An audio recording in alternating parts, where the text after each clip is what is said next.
Kurban olduğumun torpağına çatdığın, buna bax, buna bax, gül kimi tozum deyim. Deyəm, nə rahat adamsan ya. Borç yerləri səni gəzir, sən də tovuzu.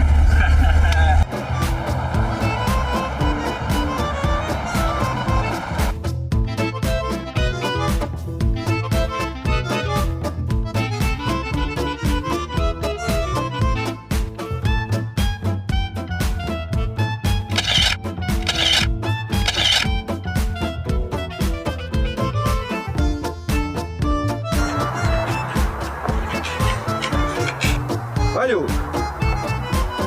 Ben tozduyam, tozda. Bu da yolun qırağında. Bax, bəyək dedim, niye məni bezdirirsiniz bax? Gərək özümün də maşını atlatım, öldürüm mü? Bəstin, bezdirmin lan adamı.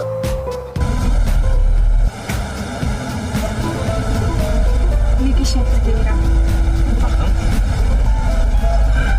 Belə Sən bax, də bu it da... dola baxırsan. Yox, yox, bu daha qəşəngdir.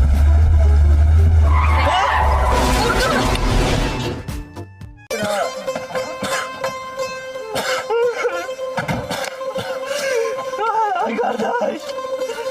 Ay kardeş. Ne oldu? Ay ölürüm. Alo. Təcil yardımdı mı? Kaç tane adam vurmuşum? Adı neydi? Arzu. Arzu. Aransan. Tozdanım. Tozdan. Tozdu. Ne? Bürcük neydi? Oğlak. Bürcük neydi?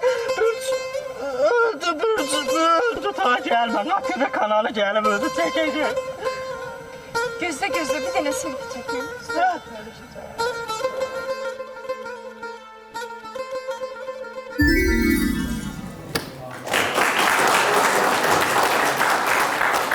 Fikrimizi bildirir. Ən çox nəyi bəyənmir? O qədər bəyənilməyəsi nüanslar idi ki, ən çox hansını bəyənmirdiniz? Yaxşı başlamışdılar. O təbiət falan, saz. O da onların yaxşısı deyil ki, tovuzun gözəlliyi. Saz daha, hə də yəni özlərinə uyğun da, biraz tovuza yaxın. O yerlər, yurtlar, sazın səsi gəldi. Qulaq asını eşitdim, dedim bəlkə nəsə bir... Dedim, yox, çox.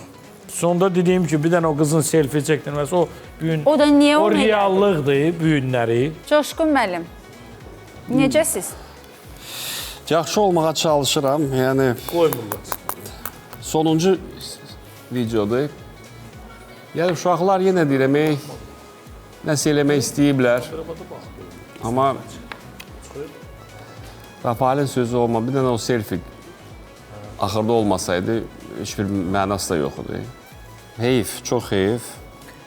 Biraz elə bir məntiqdən uzaqdılar, biraz mənasız bayaq deyirdi, mənasız siz nəyə gülürsünüz burada, nəyə baxırsınız, nə çəkirsiniz. Həmçinin bu video. Texnologiya qurbanı olan gənclər, sadəcə olaraq. Amma Mən istəyirəm ki, texnologiyada çox şey götürmüyorlar.